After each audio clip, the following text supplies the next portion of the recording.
Hey guys, it's DC, and welcome to the Soap Sanctuary where all soap lovers are welcome. Guys, school has been kicking my butt for a minute now, but I managed to watch Days of Our Lives today. I was only watching Thursday and Friday because it just would have been too much to catch up on. You know, sometimes you gotta do that when you haven't seen soaps in a week or two. You gotta plop in, and you just gotta watch, Thursday and Friday to get some context as to what's been going on. Here's my deal, okay? I'm watching Friday's episode, and this whole thing about this guy last name being Robo Chichi, Robo Chech, whatever the name is, I was like, I know they're not doing this again. I know the writers on Days are not doing this again.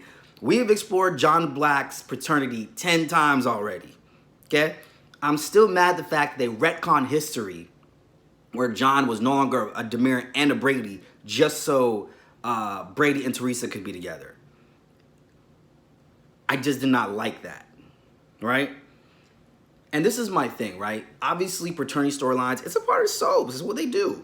But when you do it over and over again with the same character, you kind of can't take it seriously anymore. You know what I mean? You can't, when you keep doing the same character over and over again, you can't take it seriously. It's kind of like Catherine and Jill on YNR.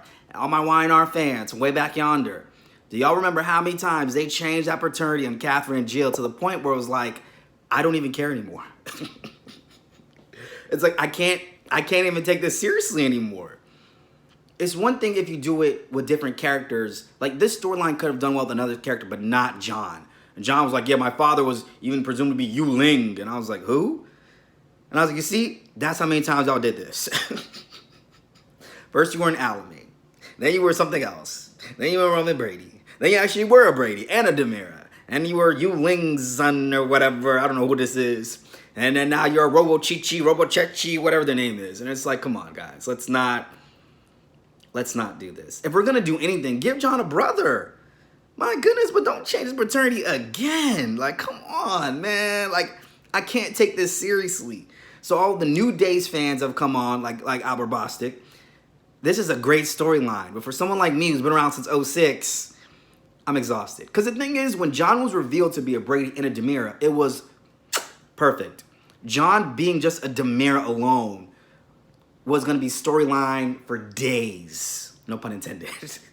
Like, it would be the gift that would keep on giving. When someone's in a family like a Demira's or Spalding's or Newman's, if the writers are in their right mind, that literally can write itself. Just like John being a Demira could write itself.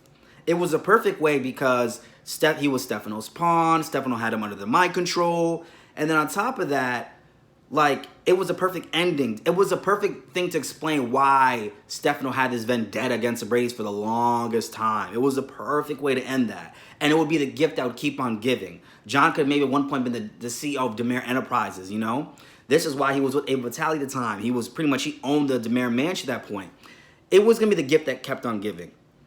And it was a very missed opportunity when they retconned it in like less than 10 minutes to put Brady with Teresa.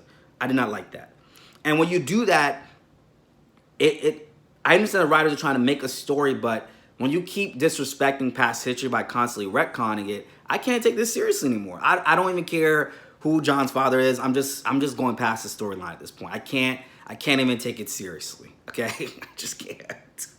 It's like with Catherine and Jill and YNR. It was like, ultimately it was revealed that Tucker was Catherine's baby. Catherine, because the thing is, they went through so many things. They had Sylvia Brown. Do you remember Sylvia Brown, the psychic on Montel, that came on YNR for the storyline for Catherine and Jill? And was like, yeah, it turns out like you did have a baby, but it was really a boy, and that's what I'm seeing. Okay. Like, okay. And this is what we want to do. Okay. Speaking of which, on Days with Brady has this issue with Teresa. She's a terrible person. I don't want to be with her. You know, when you have a problem with both of your children's mothers, maybe the problem is you, Poppy. What you think? Maybe the problem might just be you. It might just be you. Now, I had to watch Days this past week because I couldn't miss Victor's funeral. I couldn't. I had to catch up on something, and that was a perfect episode to catch up on Friday. So they had a lot of returns. I thought that was actually pretty cool they did that. I'm trying to think what else I could quickly cover in terms of days. Teresa's return, caught me for a loop. I did not see that coming. Speaking of, okay, this is another thing that was on my mind. When Belle got up to comfort Philip, hella inappropriate, sis. Hella inappropriate. You already know that you and Sean has just gotten over your affair with EJ. He already knows your history with Philip. Hella inappropriate. And Victor is his grandfather too, sis. So you need to stay in your seat. It's not like you were just there to support Philip. You were technically there for Sean. So you should have stayed in your seat. Would you get up out your seat? And you know the thing is, though, I kind of thought about it because growing up, the basics we know about relationships that we're taught really is don't abuse your spouse, don't cheat, and don't call them names. Everything else we kind of have to learn socially. You know, if anything, she should have looked at Philip and looked at her husband and waited for that cue where her husband could say, go ahead. Yeah, go comfort him. But you didn't get no cue. You got up out of your seat, out of everybody. Sis, anybody else could got out of their seat. Vivian Alamain, well, she came the next day, but Kate could have comforted him. Brady could have comforted him. Chloe could have comforted. Anybody could have gone and comforted and Philip. He had options there. Maggie, you chose to be the one to go up there and comfort him. That's a problem. You don't do stuff like that. It's inappropriate. It's inappropriate. It's nice and it's a nice gesture, but it's still inappropriate. You don't do stuff like that. You don't do stuff like that. I mean, honestly, years ago, somebody would have had to tell me that was inappropriate. Now I know it is. You should have stayed in your seat next to your husband. And now he went back to drinking. And then he's like, I have nothing to say. And he's like, really? Is everything okay? Are you all right? Like, she gave him that kind of look like, sis, do you realize what you did?